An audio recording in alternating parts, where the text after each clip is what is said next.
a handsome Marine lands the girl of his dreams. She was gorgeous. She had the most beautiful smile. I get off at 6.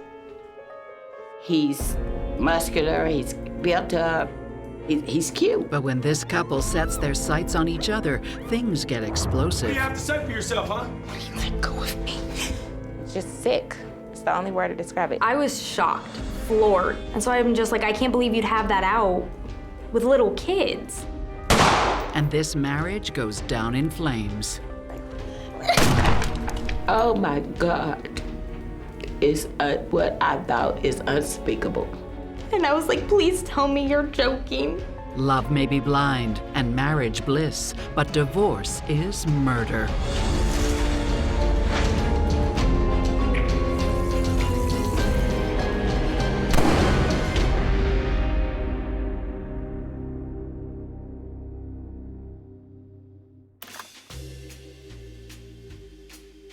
Ever since he was a teenager, Deon Cartmell has had a crush on one of the most beautiful and popular girls at Hunters Lane High, Shari Barbour. She was the life of the party, always smiling. All the guys wanted to date her. She was kind of like that elusive girl that no guy could get. She was so outgoing, like her smile could light up a room. She was always giggling, she was always bubbly, she always had jokes. She's way out of Deon's league. She was the cute girl and every guy wanted her. Everybody was friends with Shari. Oh, that weirdo keeps looking over here. Deon didn't have that group. And you know, he really wasn't in any circle in particular. He didn't have that. Shari did. Oh, he's so creepy. To Deon, that doesn't matter. His crush intensifies when they end up working together a year after high school. It's fine, Deon. You can go back inside. I can wait by myself. There's no customers inside. It's fine. I can wait. Okay, whatever. Be sure you check this out.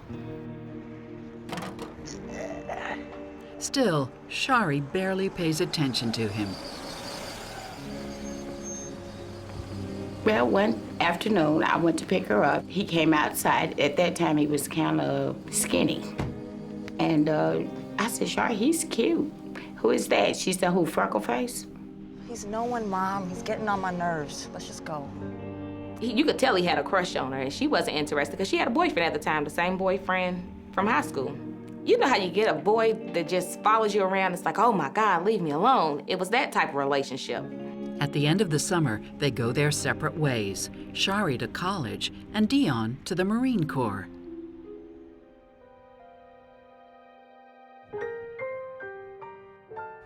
But 2 years later, Shari is single. And when Deon, now 20, is sent home from Iraq with a knee injury, he finally catches her eye.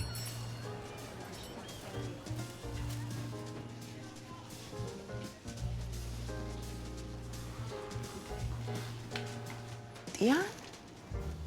Hey there. How you doing? Good. He's muscular, he's built up, he's cute. You look great.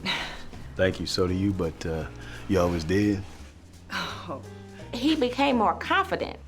He had gotten his body together from being in the military. It was like a grown man versus an annoying little boy chasing you around. And he seemed like he was really into her.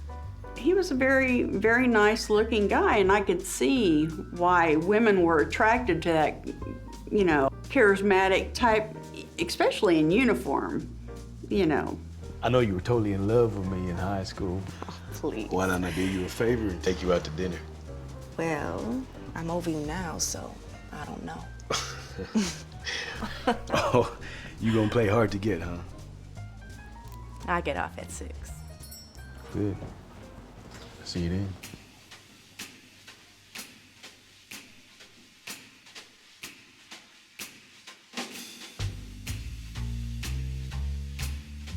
The romance blossoms while Deon recovers from his knee surgery. He's stationed at a military base in North Carolina, a full day's drive from Shari's home in Nashville. She flew down there, she drove down there, and then he would come home on extended stays, and then it went backwards and forth. At every opportunity, Deon makes the 1,200-mile round trip to be with her. He cannot believe his luck. Oh, baby. It was kind of like, hey, y'all liked her, but look who ended up getting the girl that every guy wanted. Come on. Finally, the feeling is mutual. Where are you taking me? It's a surprise. It was like a storybook romance at that point. He was like the knight in shining armor for her, really. He was giving her everything every girl could dream of, and she was happy. He was very good looking and she was very good looking. They kind of played off each other, you know, the energy was certainly there. Every moment Deon is in town, he treats her to club nights and showers her with gifts. You know what? Wait till I bring you to this place on 2nd Avenue. You're gonna like it. Come on. The sky was the limit. I mean, the flowers, the taking out to dinner. Shari was taken with it. She was taken with all that stuff. The attention, she loved it. I love you, baby. Deon has developed a bit of a bad boy edge, and Shari finds that irresistible. He loved to work on motorcycles and ride motorcycles, so that was his passion. She would get on the back with him and go wherever he asked her to go.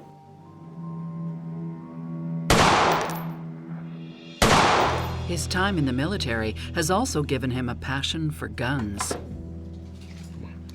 Get your hand up. Do this. Say hand on it. Fine. Go ahead, try it again. Okay. Well, when she told me that she had been to the gun range, I was like, wow. Well, what's the point of this? Go ahead. Okay. I mean, this was like a, if not every week, every other week, practicing at the range type of thing. From what I understand, he wanted her to know how to work the guns correctly. I definitely think the motorcycles, the guns, and all of that stuff goes hand in hand with him being a daredevil and just trying to forget the adrenaline rush.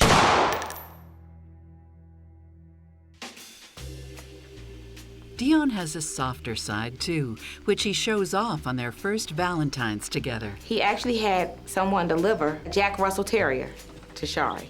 There was a knock on the door, and I opened the door, and there's a man standing there with a crate, and I'm like, oh my God, who does that? I mean, this is just outrageous. That for me?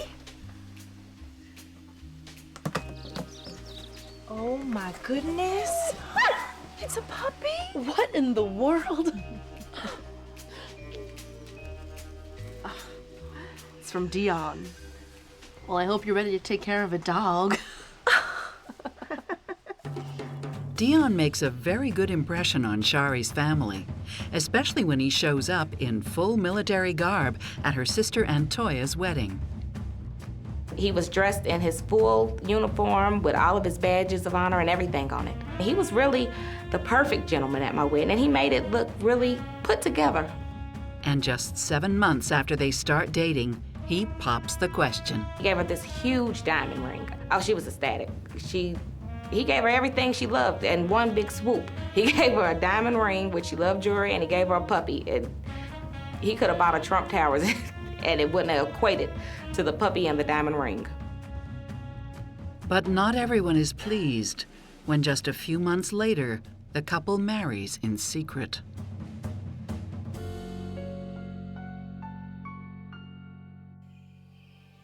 Hey, everybody. I got news. Okay. Deon and I got married today. I was livid. Livid. You did what? Mama, it's what we wanted. No, you always wanted a big wedding. What's gotten into you? And you couldn't even tell me, your big sister. Look, Toya, we just wanted to do things our own way. You should be happy for us. To not talk to somebody and say, hey, I'm gonna go get married today, it was completely out of her norm. I don't see why it had to be such a big secret. Yeah, why the big secret? Oh, come on, Mama. I didn't understand it. But we are happy for you. Thank you, Mama. Fine, come here.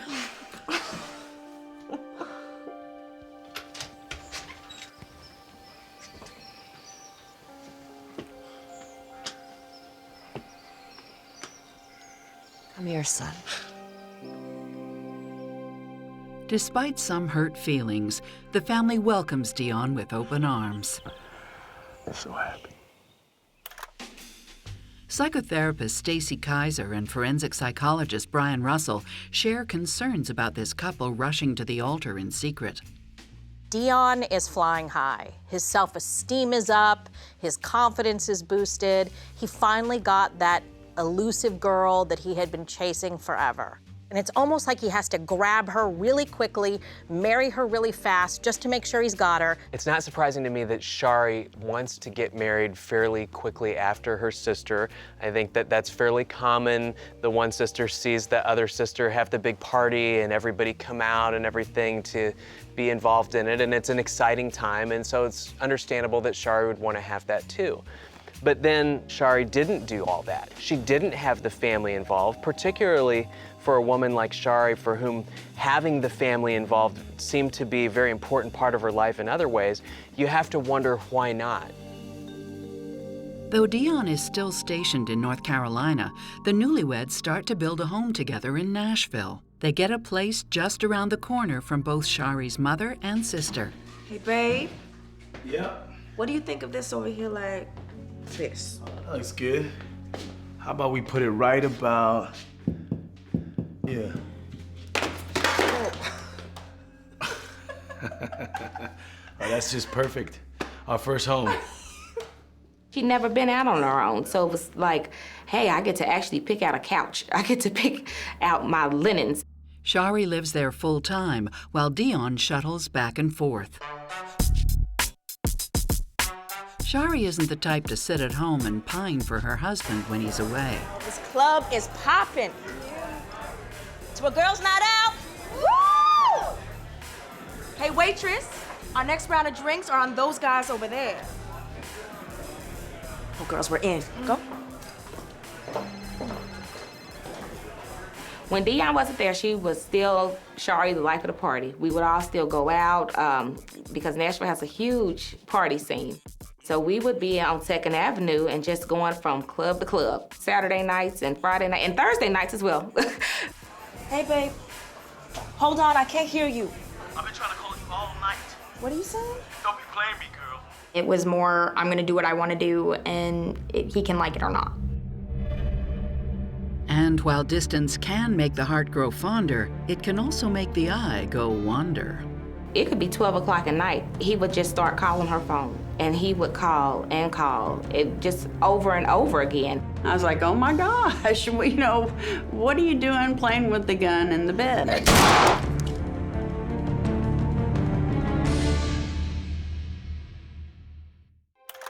As a Marine, Deon Cartmell spends most of his time stationed in North Carolina, but his wife Shari has no problem enjoying herself, even when he's not around. So girls' night out.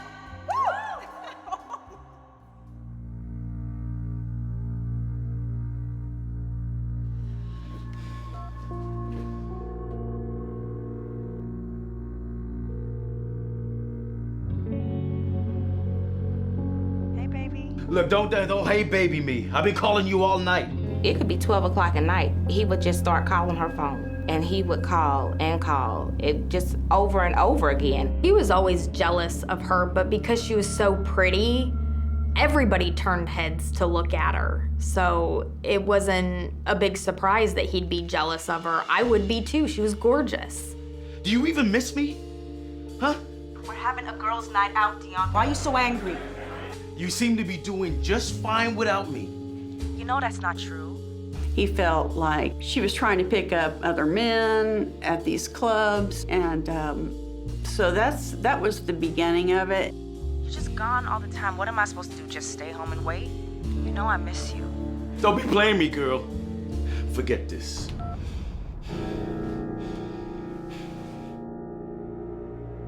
Three months after they marry, Deon surprises Shari at work. Hey, Deon. What are you doing here? I know what's going on. Which one's you sleeping with, huh? Huh? That one? How about that one over there, huh? What are you doing? Everybody's looking at her. Don't touch me. I know what's going on. Deon. You can't hide from me. Get out of my way, man.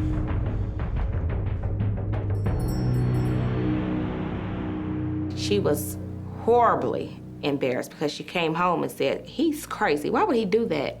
Sorry. I'm sorry. I said I'm sorry. Sorry. I just can't deal with it. It's hard for you, huh? It's hard for me too, you know. You're not the only one in this relationship.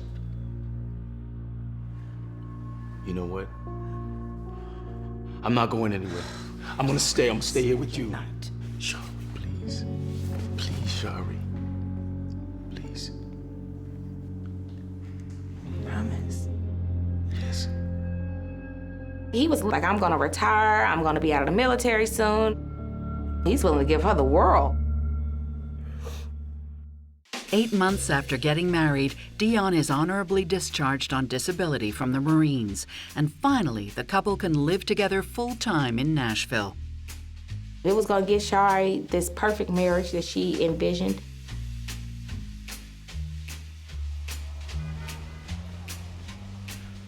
Babe, so with everything I learned in the Marines, I was really thinking of being a full-time cop. Could be perfect. I think you'd make an amazing officer. Deon is quickly accepted into the Nashville Police Academy. It was very exciting for everybody. We all wrote recommendations for Deon for the police force. I'd be willing to do whatever it took to help her out. I mean, everybody was excited for them. It was like everything was working out okay at that point. You know I love a man in a uniform. Oh, really?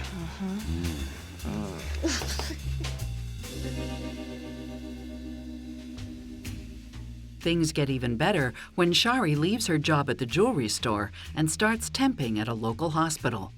Shari wanted something stable with more money, and the hospital did pay more money. She does so well that they offer her a full-time job. She glowed, and she was infectious. Everybody wanted to work with her. I'm so happy you're feeling better. We always hung out after work. She was just all around great. With the additional income, the couple starts shopping for a new house together. To her, it was like, kind of like a dream come true. She was very excited. But while they're looking for a new place, something strange happens at their old one. A gunshot went off. Did you hear that? Hey, what was that? I remember it because we were living so close together. I heard it. And it sounded like they came from their apartment, but I called her and I said, hey, did you hear that? Because I'm thinking, surely it's not that apartment. Oh no, I didn't hear nothing. And then it was, when I talked to her, it sounded like she was like kind of rushed. Shari plays it down. Look, Deon and I, we weren't as careful as we should have been. Okay, I was just being foolish. It was an accident, okay?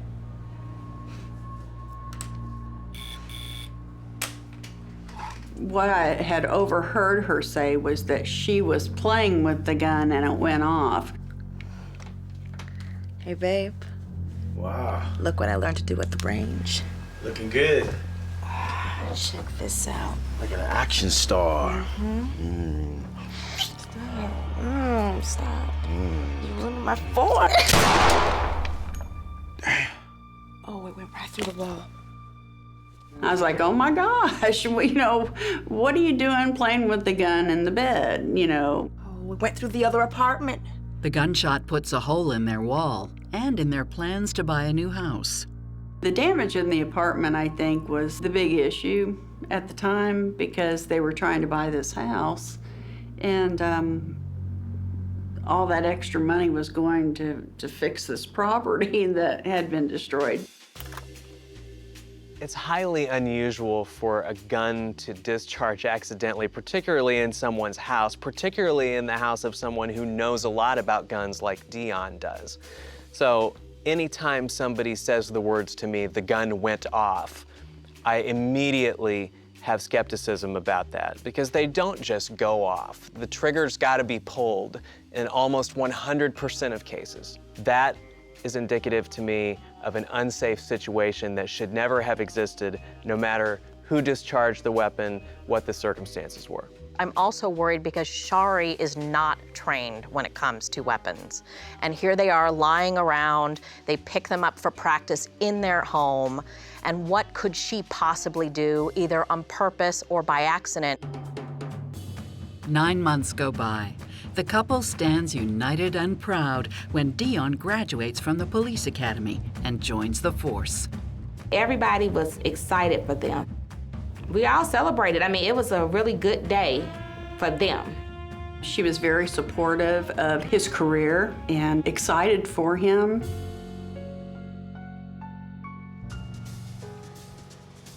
Oh my gosh.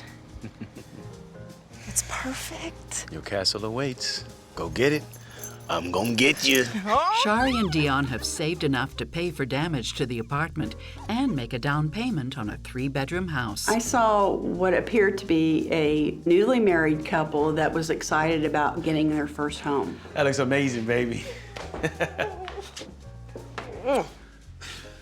Oh, look at all the space. I felt like he bought the house as a way of proving to himself as well as his friends, I'm steady. I've got a house, I've got the car, I've got the wife. This is all ours! Woo! Now we can start filling it up with little feet. Shari had always wanted kids. She always wanted a little boy. She even had a name picked there. She wanted to name a little boy Sebastian. But there might not be a Sebastian in the cards. Shari was focused on having a good time. I'm gonna be straight with you. Don't you think this is sexy? Shari liked expensive designer clothes, fine jewelry. What? Choking. I'm sorry. I told her, I'm gonna get this hammer and go crack your husband with it.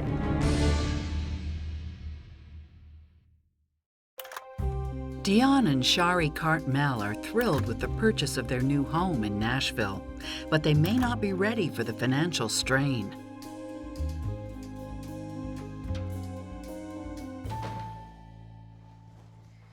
Shari, what the hell? You trying to bankrupt us? Come on, Deon. There's nothing wrong with spending a little money on clothes. We need to save money for the mortgage. Shari was focused on having a good time. I'm gonna be straight with you. Shari liked expensive designer clothes, fine jewelry. I mean, we bought everything, shoes, clothes. Her big thing was spending on her nieces. I know every Christmas she got diamond earrings for her niece, and that was her thing, and she loved doing it. Come on. Don't you think this is sexy?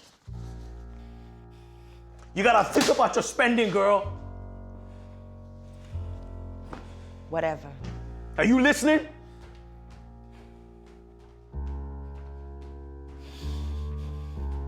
Don't disrespect me. When Shari invites her friend Stephanie over for a visit, she makes a disquieting observation.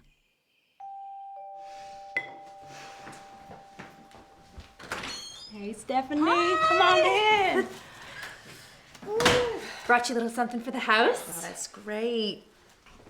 Oh, this is gonna go great right over here.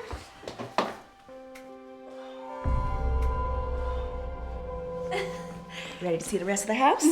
Come on. I saw the pistols laying on the kitchen counter. When I took a tour of the house and they showed the back bedroom, that's when I noticed the Coke cans and the ballistic vest. So this is the extra room. Oh, we got this in Memphis. Why would you do that to your house? Oh, that's just a hobby. Come on, let's see the rest of the house. I mean, there were spent cases, and I just thought that's kind of odd to have inside a house. The bed was unmade, and I was like, did you spill something on your bed? Like, what's that black spot? And she was like, no. Oh, another gun went off. It's nothing, come on. She was like, yeah, me and Deon were laying in bed, and it went off. And I was like, Shari.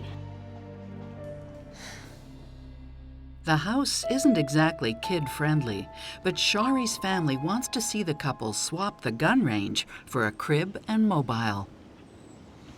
Thanks, Granny. Shari, when are you going to stop fooling around with the guns and start a family?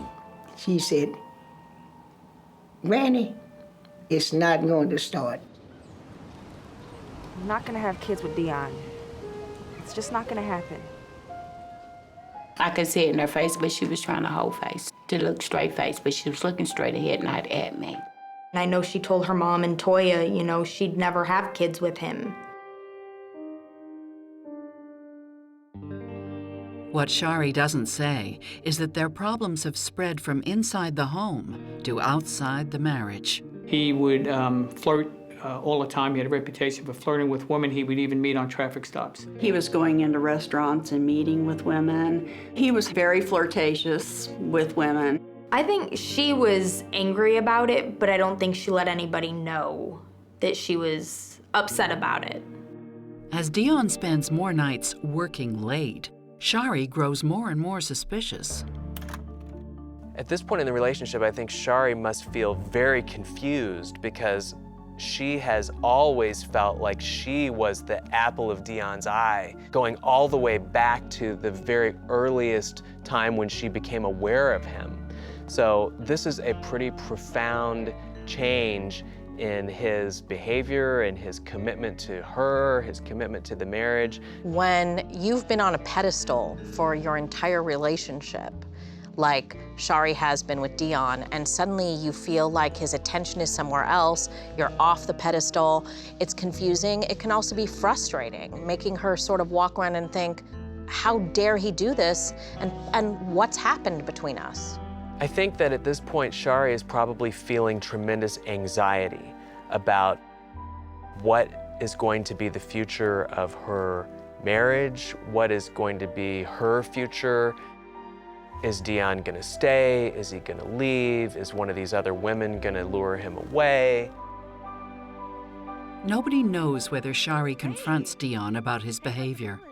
Her sister Antoya is completely in the dark until she bumps into an old friend of Shari's. We're just having a friendly conversation. I'm like, have you talked to Shari? And she said, no. You know, Deon don't let her talk to me no more. He told her not to talk to you. She's like, yeah, because I keep talking to her about him choking her. What? Choking? Okay, I'm sorry, I gotta go. And at that point, I felt like I was gonna faint. I got in the car, I immediately called Shari, and I said, where's your husband? Is Deon there? Antoya, what's up? I'm coming over to talk to Deon. Don't leave. And she could tell I was mad by the tone of my voice. And I'm like, no, I want to know where he's at right now. I said, I'm on my way, don't move, don't let him leave. So when I got there, they wouldn't let me in the door. Deon, get out here now! What? I know you've been choking my sister. Won't you come out and choke me instead, huh? You ain't getting in here, Toya. Oh, yeah? What do you want? Who told you that, huh? Who? She screamed, you're making my life bad. You need to go. You're making everything worse. Just leave. And so she was livid, and I told her, I'm gonna get this hammer and go crack your husband with it. You ain't getting in here, Toya. Oh, yeah? Watch me. Just go. Just go. What's wrong with you? You're trying to make it worse. You're ruining my marriage. Marriage? What marriage? You have no marriage. You need to leave.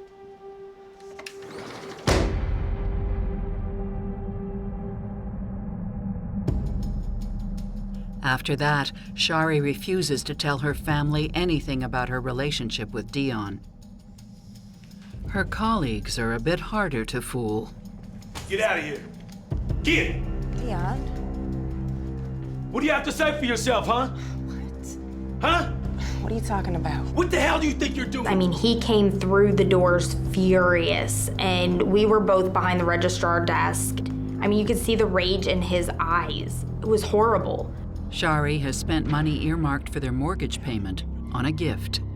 He had her crying, saying she better get that paycheck and she better get it in the bank because the mortgage payment was coming due. And he was like, I know you got paid today. He's like, I'm sick of playing your GD games. He's like, you're gonna get this money and you're gonna get it now. Where's the money, Shari? How you gonna pay for the bills? Stop. Look at me. Stop it, you're hurting me. You better get this money and you better get it now. Let go of me. Pardon me. It's a new stage in their marriage. The final stage. Her friends were fighting his friends. I mean, it was like a knockout, drag-out brawl. I couldn't believe it. It was like a nightmare. After Deon Cartmell makes a dramatic scene at his wife Shari's work over money, their 3-year marriage hits an impasse. I can't take it anymore. And I talked to Shari, hung with the phone. She said, well, if he wants a divorce about the money, he can get the divorce. Look, you're doing the right thing. How about I pick you up after work, yeah?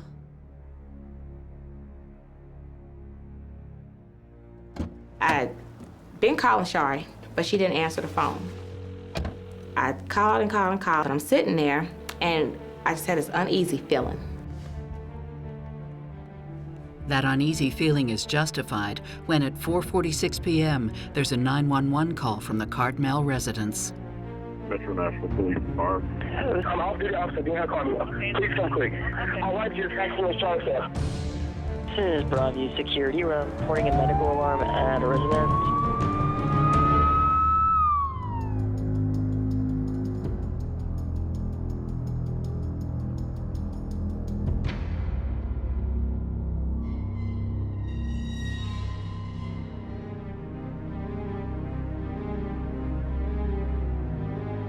Initially, what happened was a 911 dispatcher received a call concerning a police officer's wife who had been shot.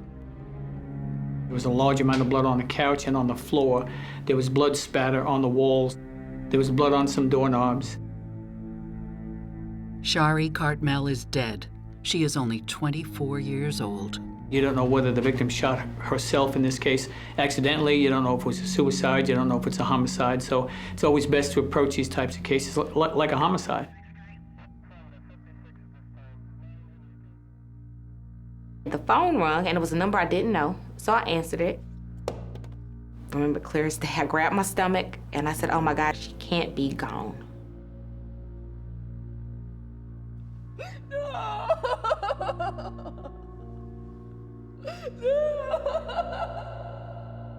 That was my reaction. I just talked to her. I just heard that little squeaky voice. There's no way I'm never gonna be able to hear it again. That's impossible. I just remember falling to the floor, and I was like, please tell me you're joking. I was in my bed. I looked out the window, and it was a police officer. And he says, I got something to tell you. It's Shari. Have a seat. And I says, no. I don't want to sit down. What's wrong with Shari? Did she have a car wreck or something? And he says, no, she's deceased.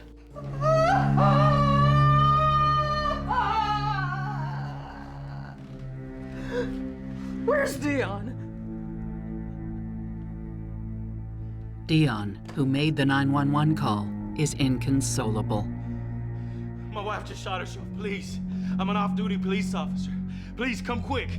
He was on the front lawn. He was yelling. He was punching, hitting the mailbox, just acting somewhat irrational, out of control, very upset type thing. He was saying that his wife had been shot. He said his wife shot herself. My wife! My wife! I should have locked the guns away.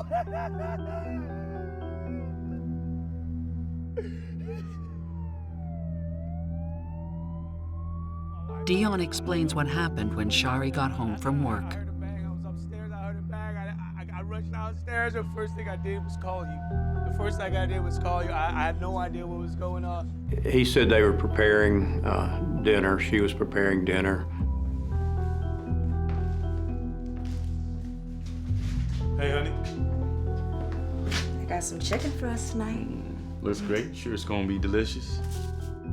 I noticed there was some chicken being cooked in the oven. The oven was turned off, but the chicken was not finished cooking, and there was one piece of raw chicken in the sink. Hey, what are you doing over there? Just gonna put this away. Back in a second.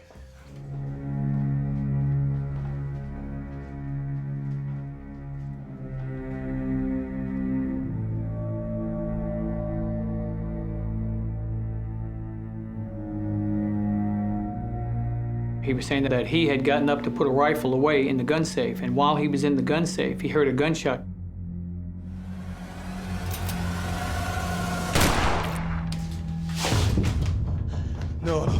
No, baby, no, come on, baby. No, come on. Come on, baby, wake up.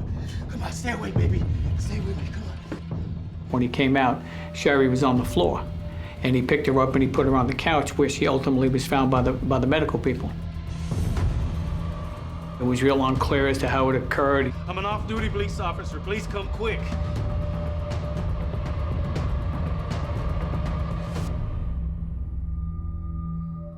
Police on the scene feel for their grieving colleague. Obviously, they knew he was a police officer. You know, they thought it's a tragedy. Here's a police officer's wife. It's either accidentally shot herself or committed suicide, one of the two.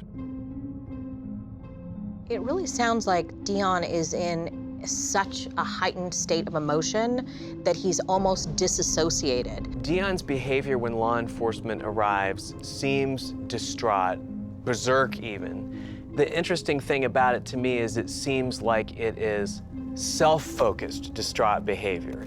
And so you ask yourself why? Why would he be distraught and berserk about himself?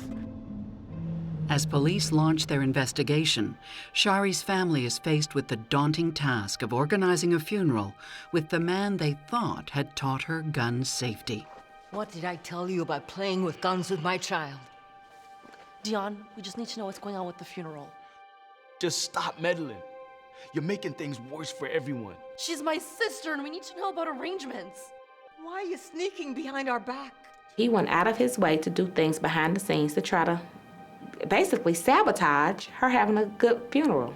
Deon's family members, although absent throughout the marriage, show up to support him in his time of grief. You're causing more pain. Stop trying to take over the funeral and leave Deon alone. We will not be shut out. You all right, man? Yeah. The family's presence raises the tension between the two camps. The agreement initially was that it would be Deon, my mother, and my father closing that casket.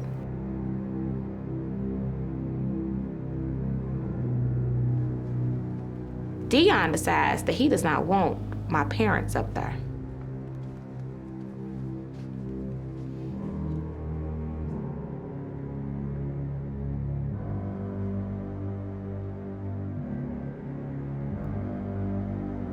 So he goes to close the casket by himself.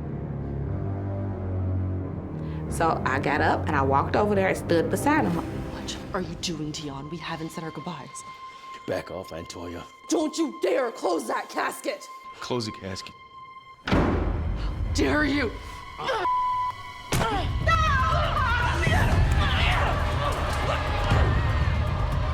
The entire funeral was fighting, literally.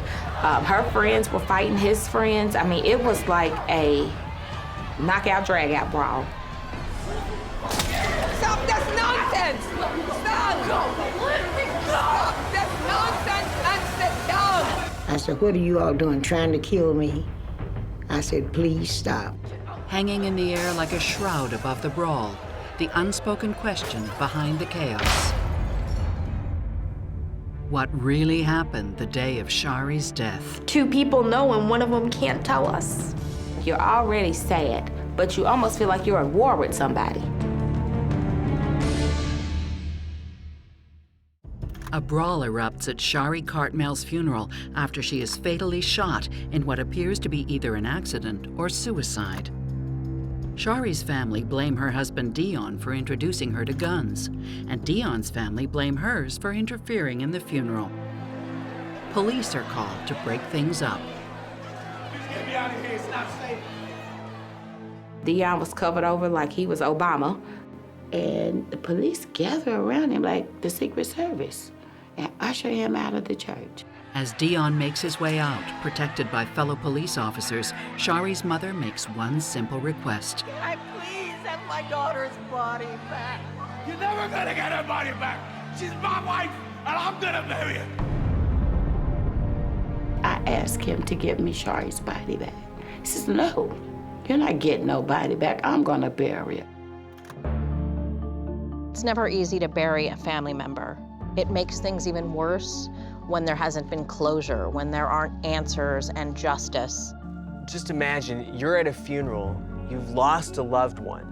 You think that your loved one's spouse is the reason why they're dead. You feel the spouse is playing this role of the victimized, grieving spouse to the hilt, and you think it's all bogus. There's often drama in and around deaths and funerals, but there is rarely a crazy brawl like this. What I really think is going on is this is literally two families at war. But Shari's family soon have an ally in their fight against Deon, the Nashville police. In speaking with Shari's family and friends, they come to believe she wasn't the one behind the accidental shootings at their place. He said accidentally discharged. We felt that he'd fired a weapon in the home before at her to scare her. She told me that she was covering up for Deon, that she knew he had shot it off playing around with it. Deon's not careful with the guns. It went off in the wall. He's shooting up the whole house. I can't tell nobody because he's on the police force and I don't want him to lose his job. You know? Shari, that's crazy. She was very protective of his position on the police department. She didn't want to blemish his career in any way. Right through the wall. Investigators find plenty of holes in Deon's story of how Shari got shot. Hey, honey. I got some chicken for us tonight. Looks great. Sure it's gonna be delicious. Shari is seen on video leaving work at 4:30, but Deon called 911 at 4:46. He goes into this stuff about cooking the chicken and all this. There was not enough time between all that and then the time he calls 911. I mean, the big shocker when the police came to interview me is they said that there was food in the oven to be cooked, but the oven wasn't on. And I was like, she never cooked, ever. The chicken itself was almost raw, suggesting to investigators it had been tossed into the oven in a hurry. Police come to believe a very different set of events played out that afternoon. I had enough, Deon. I'm gonna leave you. No, you're not.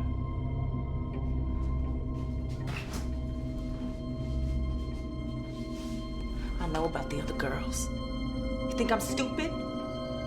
Pathetic. Can't believe I stayed with you so damn long. Such a dummy. Everything about you is disgusting. You make me sick. I hate you. I never loved you.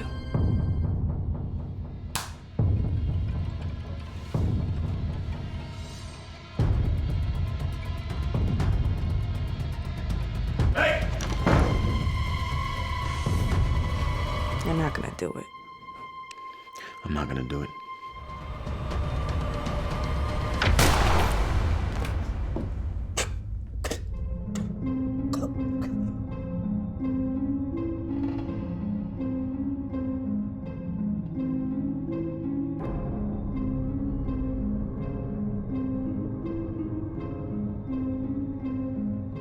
He was very controlling, I think, and jealous of her.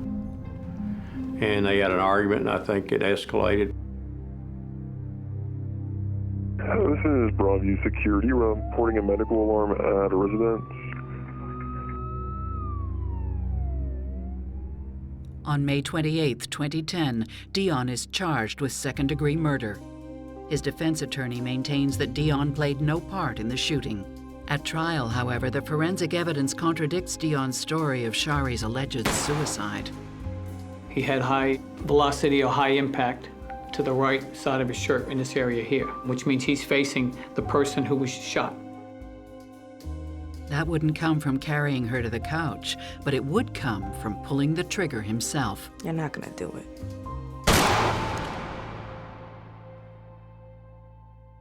A year and a half later, Deon Cartmell is convicted of second-degree murder and sentenced to 18 years in prison.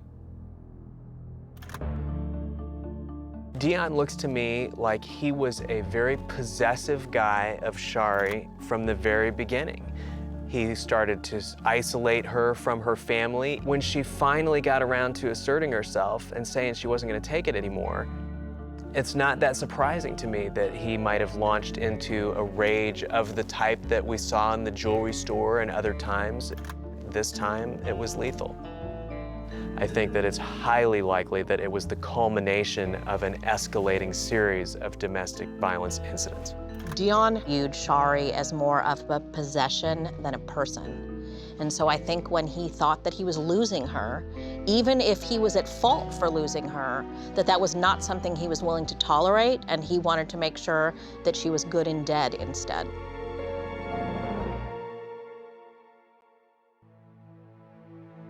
To this day, it's still the most heart-wrenching thing I've ever experienced because it was only me and Shari. So it's a part of me, and even though I'm married, it's like my better half's gone. She had the most precious, real soft voice.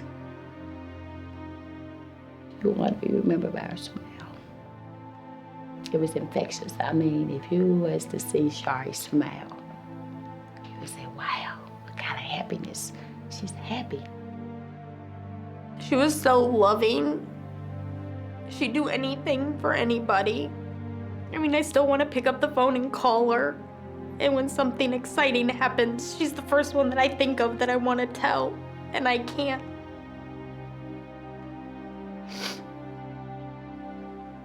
That smile. Once you see it once, it's something you'll never forget.